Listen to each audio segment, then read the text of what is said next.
Okay, so I'm doing this a little bit late. It's actually 10 minutes past midnight. And the reason why I'm doing this late is because I did went to the Sharks versus Oilers game tonight, where the Sharks lost 4-3 in overtime. And the way they lost was probably the most Quakes way to lose a game. You lead 3 times in the game. What do? You blow the lead 3 times and then somehow lose in overtime. And also, they had just so much bad luck in this game, the Sharks which kind of also summarized the Quake season. I mean, the Quake season, although it's been very bad this season, there's also some very unlucky moments we had. So, either way, let's actually now talk about what I'm going to be talking about in this video, which is talking about the Sounders moving forward series. And actually, before I move on, I'm just gonna quickly mention the fact that I did not watch the US versus Italy match because I really don't give a shit anymore about this team. I mean, our federation is an absolute joke, and they just also announced the fact that the US is going to be playing Costa Rica at Avaya Stadium, and I'm 99% sure I'm not going to attend. Like, why do I even want to attend a friendly where they're probably going to charge people $100 again? Because, yeah, we're going to charge people that much amount because we want to showcase our young talent that are just completely getting mismanaged. And it's just, I'm almost done with watching my country play. And at this point, I'm just even now more focused on watching England play than what this US team is doing because of how bad the situation is. I mean, if I had to compare to the Quakes kind of front office to the US Soccer Federation, and if I had to say which one is the worst, I have to hands down said it's the US Soccer Federation. As bad as the Quakes kind of front office situation is, and it's been for the past couple of years, at least they have shown some sign of hope, and they actually did something to try to fix that. Our federation is just doing nothing to try to change. In fact, they're making it worse in terms of the way they manage the team, and yeah, I'm done with them. And from now on, I don't even want to mention about the US Soccer Federation or even talk about any other US men's national team game until we start to show process that this team could be just as good as they were back a couple of years ago. But now let's actually talk about the Sounders moving forward series, because I'm pretty sure Sounders fans are kind of annoyed of me talking about hockey when this is supposed to be a soccer's video, and the fact that I'm talking about the US Soccer Federation and once again almost creating another mini rant in a video. But the Sounders finished the season 18 wins, 5 losses or 5 draws, and 11 losses. They had 59 points this season. Don't ask me how in the world does this team once again are able to get that many amount of wins and that many amount of points, despite the fact for the first 3 months of the season they were one of the worst teams in the league. And also, don't ask me how in the world did they score 52 goals this season, considering the fact that they didn't even hit double digit for the first couple of months of the season, and they were easily the worst scoring team and the lowest scorer team in the league. It's that magic that, or shall I say, kind of just unreal, kind of just define all logic kind of magic that the Sounders always have in the second half of the season. And they concede 37 goals this season, although that one, I will say that this season they have been very exceptionally good in terms of the defensive end. And, I know early part of the season, a lot of that has to do with the fact that they just bunker all game longs. And when you do that, obviously you're going to have one of the best defensive record in MLS, but I feel like throughout this season they actually look very solid in terms of at the back and in the defensive end, and they have a plus 15 goal differential.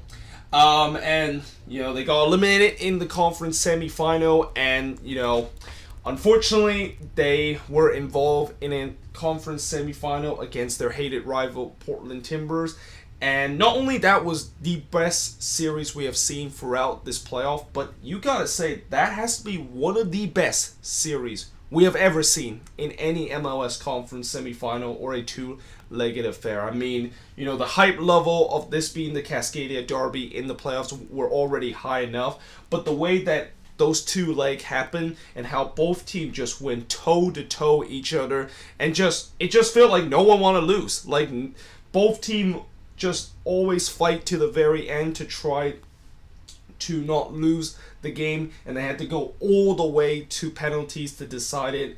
And unfortunately for the Sounders, they will always remember in this great series as the losing team, and that they were on the wrong end of this instant classic two-legged affair.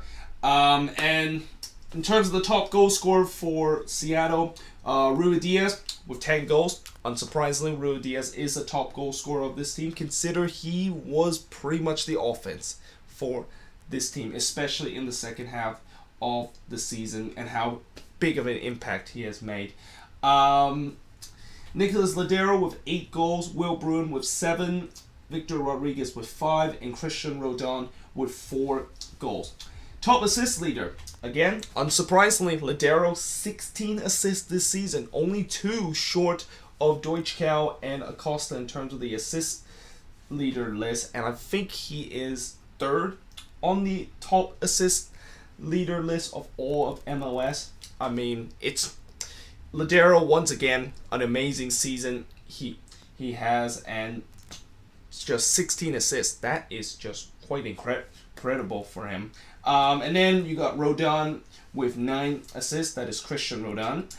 Victor Rodriguez with 6, Will Bruin with 5, and Calvin Leerdam with 5 assists. So what went right with the Sounders? I mean, they did it again. And I think I already kind of talked about this throughout the season and also in this video a couple of times, so I don't really need to explain what it means that they did it again, because it's pretty obvious what they did this season. That kind of summarized what they did in the past 2 seasons. And also the second thing is that this team has a very good defense. Only the Red Bulls were the team that have a better defensive record than the Sounders had. And I know a lot of people will say, well, they have a good defensive record because they just bunker all games. And in some way that is true, but sometimes when you try to bunker all the time, and you still need to have some good defense or good center backs in your team to try to anchor down in that back line. And even when times they did not necessarily bunker on the defense still looked very, very solid. And a lot of that has to do with the Chad Marshall and Kim Ki-hee partnership, which was exceptionally good. One of the best partnership in MLS in terms of the center back partnership. And then the third thing is that they're doing pretty well in terms of retooling the squad and still look competitive. So it's pretty clear that this Sounders team is retooling this season. I thought for sure they were going to rebuild, consider the fact that so many guys that has been part of the core of this team and part of the success the Sounders have been having ever since their expansion year. I thought this was finally the year where they just have to go on a rebuild and they just have to tear it down and start kind of, I wouldn't say from scratch, because they still had a lot of good talent on their team like Ladero, Rodon, and actually I was gonna say Jordan Morris, but then I forgot that Jordan Morris was out with a torn ACL, which, by the way, I will talk a little bit more about Jordan Morris in this video. But they still have some very talented guys on this team. It's just that they just kind of need to go in a phase of just rebuild and trying to build up a core like they did during the expansion year, and now already kind of becoming one of the best MLS team we have seen in the past 8 or 9 seasons. But they did very well retool. They did very well to get another big piece. Obviously, Ruidíaz coming in terms of that summer transfer. I mean, we've been saying that Ruidíaz, or we've been saying about how Seattle really needs a striker, and since Clint Dempsey is already on his last leg, and I think he is gonna be retired after this season, they just need a new striker, and they found one with Rui Diaz. I mean, it's an incredible find for them, and it also just shows you once again how this Sounders front office is also very, very solid. And I don't understand why people complain about this front office, especially the GM, which I will also get to when we get to the moving forward series. Well, actually, I think there are a couple of reasons see why they kind of still complain about their GM in terms of some of the things that he does, but I'll save it when we get to the moving forward series. And I think maybe the fourth thing I would say that what went right for them, again, the Rui Diaz kind of signing has really changed this team, make this team much more better going forward, and just look so much it feels like this team has gone from a team that just bunker and just cannot score whatsoever to kind of an exciting team, like a team that can be very deadly going forward with Rui Diaz, Ladero, and Rodon operating in terms of the attacking end and making them the big three on the attacking end. So, yeah, I mean, that's maybe the four things that went right for them this season.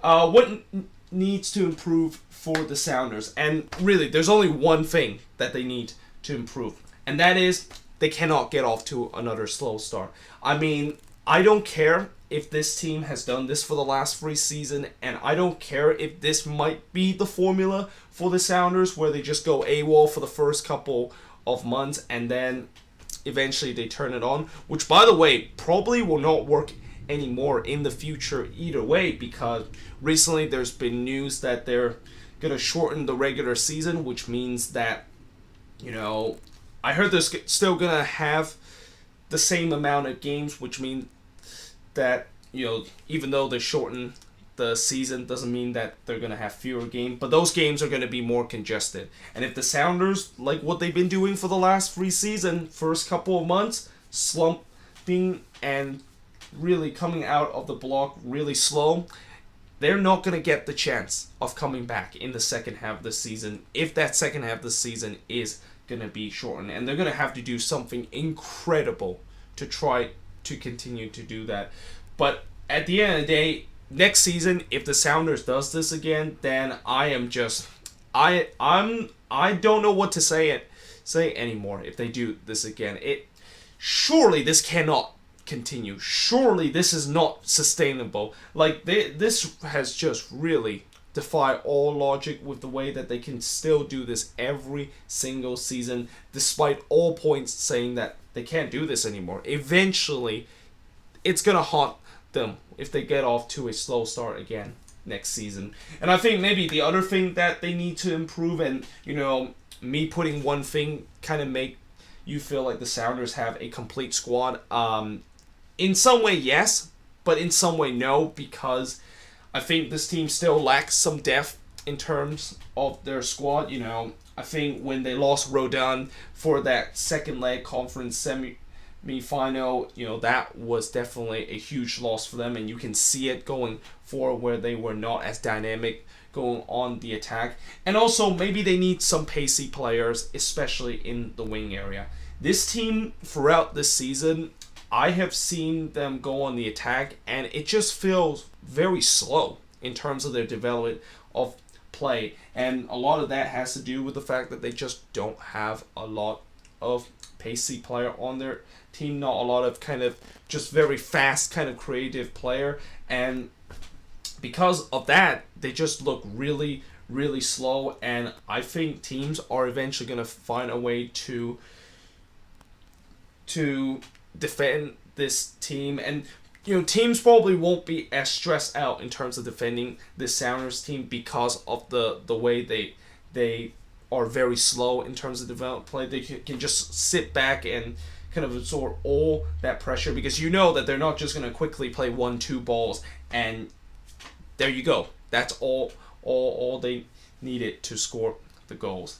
So yeah, they need to potentially maybe sign another difference maker or a pacey player, especially in the wing areas, so that they can be a little bit more faster on their attack and a little bit more dynamic. But other than that, like I said, don't get off to a slow start against Sounders. There's no way that next season it's gonna be like what we saw in the last free season.